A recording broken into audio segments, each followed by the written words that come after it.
For years, you have been encouraged to focus on the noise of the trade war, the tariffs, the late-night policy tweets, the billions of dollars announced in headlines. But that is not the real war.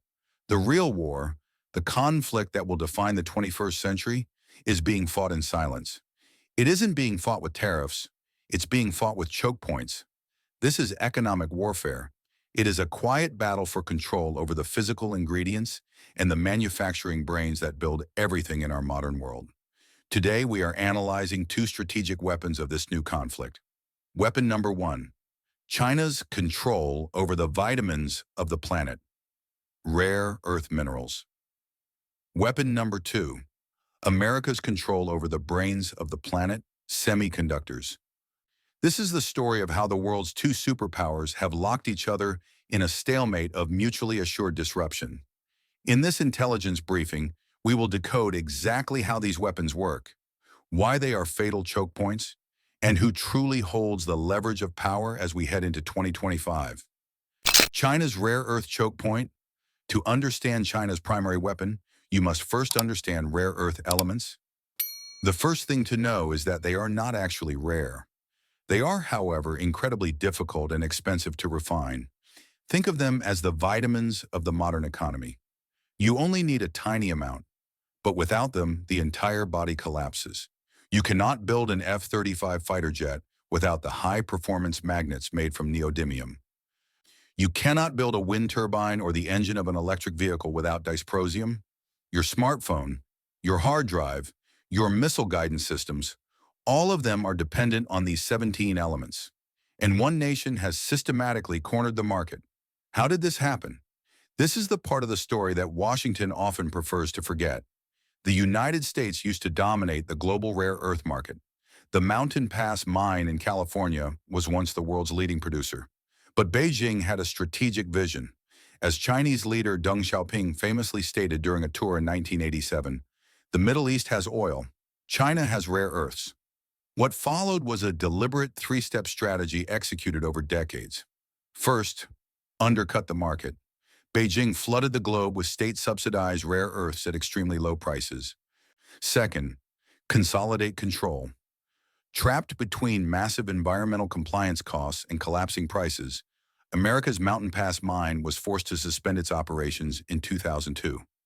Beijing didn't just mine the materials, they acquired the processing technology and the intellectual property. Third, weaponize the supply chain. China didn't just want to sell the raw materials. They forced major technology companies, particularly from Japan and South Korea, to move their high-tech magnet and motor factories onto Chinese soil in exchange for a guaranteed supply. They captured the entire value chain, from dirt to device. The proof of this weaponization is undeniable. Let's look at the data for 2024. According to the International Energy Agency, or IEA, China controls roughly 60 to 70% of global mining of rare earths. But that is not the real choke point. The real choke point is processing. Beijing controls 91% of the world's capacity to refine rare earths into usable materials. This gives them a monopoly, and they have proven they are willing to use it. In 2010, following a territorial dispute, Beijing halted all rare earth shipments to Japan. The move sent shockwaves through the global technology industry and proved this was no longer a theoretical threat. It was an active weapon. More recently, in August of 2023, Beijing imposed export restrictions on gallium and germanium. These are two critical minerals essential for making advanced semiconductors. This was not a random act. It was a direct warning shot, a precise retaliation in the escalating US-China tech war. As of April 2025, Chinese regulators have announced new, tighter export controls, further securing their grip on this vital choke point. The dependency is now critical. The Pentagon cannot build its most advanced weapon systems without indirectly Beijing's permission. This realization is what forced Washington to stop fighting the old war and start fighting the new one. It forced America to find its own weapon, America's semiconductor choke point. If rare earths are the vitamins of the economy, semiconductors are the brains. These tiny microscopic switches operate everything: your car, your coffee maker, your tractor, the power grid, and, most importantly, they power artificial intelligence. This is where the true story of American dominance lies. China and its manufacturing partners produce a massive volume of chips, but they produce low-level chips. The simple ones. America's choke point is not in mass manufacturing. America's choke point is in design and in the tools used to make the most advanced brains on Earth. Let's look at the evidence. Claim number 1, design dominance. According to analysis from Tech Insights, in the critical market for data center AI chips, 3 American companies, NVIDIA, Intel, and AMD, controlled a combined 98% of the market share in 2023. NVIDIA alone holds the vast majority of that. China simply cannot design chips that can compete at this level. Claim number 2, the ultimate choke point. This is the most important piece of the puzzle. To build the most advanced chips, the ones under 7 nanometers, you need a machine that costs over $200 million. It is arguably the most complex machine ever built by humankind. It is called an EUV, or extreme ultraviolet lithography machine, and only one company on Earth can make them, ASML, based in the Netherlands. Washington identified this as the ultimate choke point. For years, the U.S. government has successfully pressured the Dutch government to ban ASML from selling these critical EUV machines to any Chinese company. This is how America weaponized its supply chain. The sanctions that began in 2022 were the masterstroke. On October 7, 2022, the U.S. Commerce Department didn't just ban the sale of advanced chips to China, it did something far more devastating. It banned U.S. persons, meaning American citizens and green card holders, from supporting the development or production of advanced chips at specific fabs in China. This triggered an exodus of the most experienced engineers and executives from China's semiconductor industry overnight. The impact was immediate. Look at Huawei. Once a global giant poised to overtake Apple, its smartphone division was nearly annihilated. It was cut off from the brains it needed to compete.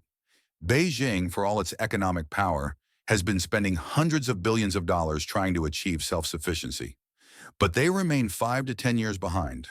They can copy a design, they can steal intellectual property, but they cannot replicate the ASML machine. America found its weapon. It cut off the supply of brains to China's future technological ambitions. The stalemate and the 2025 sprint. Now we see the full chessboard. This is the doctrine of mutually assured disruption. Look at the sequence of events. Washington acts.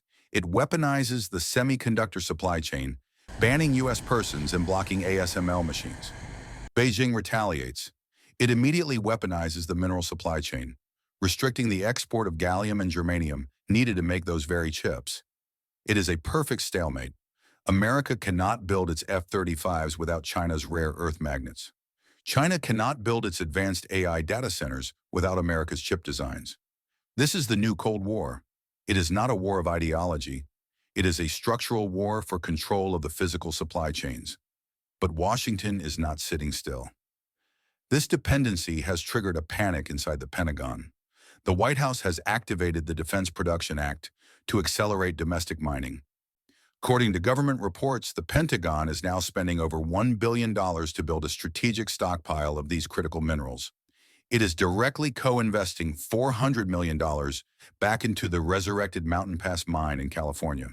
And as of late 2025, the U.S. is aggressively building new friend-shoring supply chains with Japan, Australia, Malaysia, and Thailand, trying to create a non-Chinese source. But China is also adapting.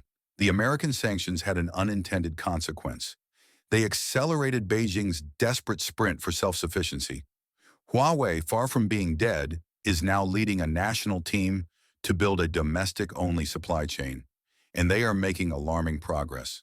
China's top chip maker, SMIC, is now using older DUV technology, machines they can get, and pushing it to its absolute limits. They are producing advanced 7-nanometer chips. It's an inefficient, expensive process, but it works. It is a breakthrough Washington did not anticipate. This brings us to the very latest intelligence.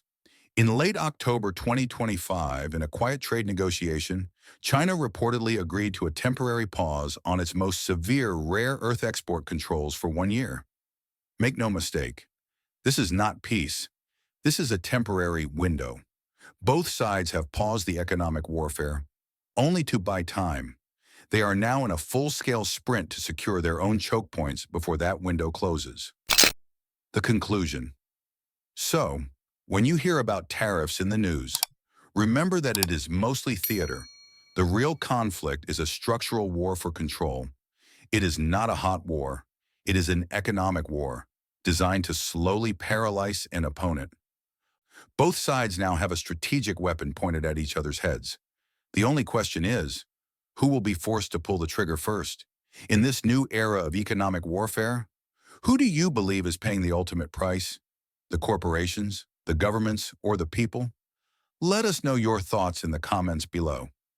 But this battle over materials and chips is creating a third hidden crisis, one that impacts your food supply.